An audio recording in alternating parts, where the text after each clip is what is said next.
بیع کے باب میں اس کو امام شافعی رحمۃ اللہ حجت تسلیم نہیں کرتے بلکہ اس کو ریجیکٹ کر دیتے ہیں، جبکہ امام بخاری رحمۃ اللہ اس کو حدیث کو لے کے آئے ہیں۔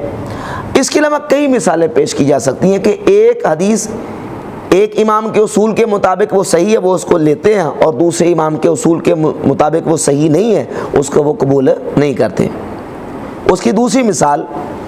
صحیح بخاری میں ایک حدیث ہے، حدیث کا نمبر 1162 اور 6382 نمبر، یہ دو مقام پہ تقریباً یہ روایت موجود ہے۔ عبد الرحمن ابن ابی الموالی ایک راوی ہیں، وہ ابن المنقدر سے، اور ابن المنقدر حضرت جابر رضی اللہ تعالیٰ عنہ سے استخارہ کے باب میں ایک حدیث بیان کرتے ہیں۔ اس حدیث پر امام احمد ابن حنبل رحمۃ اللہ علیہ نے جو اپنا نظریہ پیش کیا ہے، اس کو امام ابن عدی نے اپنی کتاب الکامل فی الضعفاء کی جلد نمبر 4 اور صفحہ نمبر 1616 جو میرے پاس نسخہ موجود ہے دارالفکر کا، اس میں لکھتے ہیں کہ امام احمد بن حنبل رحمۃ اللہ علیہ سے پوچھا گیا تو انہوں نے کہا کہ یہ حدیث منکر ہے۔ امام احمد ابن حنبل رحمۃ اللہ اس حدیث کو منکر قرار دیتے تھے جو عبد الرحمن ابن ابی الموالی نے ابن المنقدر سے، اور انہوں نے حضرت جابر رضی اللہ تعالیٰ سے روایت بیان کیا، جبکہ امام بخاری رحمۃ اللہ علیہ نے اس کو صحیح بخاری میں ذکر کیا ہے۔ تو اب حدیث ایک ہے، لیکن یہ ہے کہ دو محدثین کے الگ الگ اس پر رائے موجود ہے، تو اس میں یہ بھی نہیں کہا جا سکتا کہ نعوذ باللہ امام احمد بن حنبل حدیث کے منکر تھے، نہیں، ان کے اصول و ضوابط اور قواعد و قوانین کے مطابق نہیں اترتی تھی، اس لیے وہ اس کو حجت تسلیم نہیں کرتے تھے، اور امام بخاری رحمۃ اللہ اس کو حجت تسلیم کرتے تھے۔ اس کے علاوہ تیسری مثال امام مالک رحمۃ اللہ تعالی علیہ کے حوالے سے، جو آپ کا ایک اسلوب اور آپ کا اصول ہے حدیث کے قبول کرنے کے حوالے سے، کہ ایک مسئلے پر جب متعدد احادیث اور روایات آتی ہیں تو امام مالک رحمۃ اللہ علیہ کا اصول یہ ہے کہ وہ ان روایات کو ترجیح دیتے ہیں جن کے مطابق اہل مدینہ کا عمل ہوتا ہے، اہل مدینہ کے عمل کے جو موافق اور مطابق ہے اس کو ترجیح دیتے ہیں، یہ ان کا اسلوب ہے اور ان کا یہ ضابطہ ہے، اور جو اہل مدینہ کے عمل کے مطابق نہیں سمجھتے اس کو قبول نہیں کرتے۔ اسی حوالے سے حافظ ابن عبد البر اندلسی نے ایک قول نقل کیا ہے امام لیث ابن سعد کا۔ امام لیث ابن سعد کہتے ہیں، یہ جامع بیان العلم و فضلہ کی جلد نمبر 2 صفحہ نمبر 240 ہے، فرماتے ہیں کہ احصیت علی مالک ابن انس 70 مسلتن کلہا مخالفت لسنت رسول اللہ صلی اللہ علیہ وسلم۔ امام لیث ابن سعد فرماتے ہیں میں نے امام مالک کے 70 کے قریب وہ مسائل شمار کیے گنے ہیں جو رسول اللہ صلی اللہ علیہ وآلہ وسلم کی سنت کے خلاف ہیں۔ مما قال فیہا برائے، ہی وہ ہیں جس میں امام مالک نے اپنی رائے سے گفتگو کی ہے۔ وَلَقَدْ كَتَبْتُ إِلَيْهِ أَعِظُهُ فِي ذَلِكَ، کہتے ہیں میں نے ان کو خط بھی لکھا تھا اور اس پہ میں نے نصیحت کی امام مالک کو کہ یہ آپ کے جو بیان کردہ مسائل ہیں یہ 70 مسائل سنت کے خلاف ہیں۔ اب یہ قول نقل کرنے کے بعد حافظ ابن عبد البر لکھتے ہیں، کہتے ہیں لیس احد من علماء الامت یثبت حدیثا عن رسول اللہ صلی اللہ علیہ وسلم، کہتے ہیں یہ کیسے ہو سکتا ہے کہ رسول اللہ صلی اللہ علیہ وسلم کی حدیث کسی امام کے سامنے آ جائے، ثابت ہو جائے، ثم یردہ دون ادعاء نسخ ذالک باثر مثلہ، اور وہ امام بغیر کسی وجہ کے، بغیر اس کے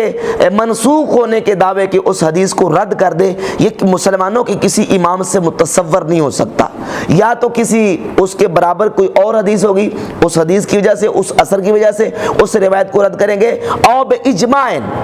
یا کسی اجماع کی وجہ سے، یا کسی عمل کی وجہ سے، یجب علی اصلہ الانقیاد الیہ او طعن فی سندہ، یا اس حدیث کی سند میں اس امام کے نزدیک کوئی طعن ہوگا جس طعن کی وجہ سے وہ حدیث قبول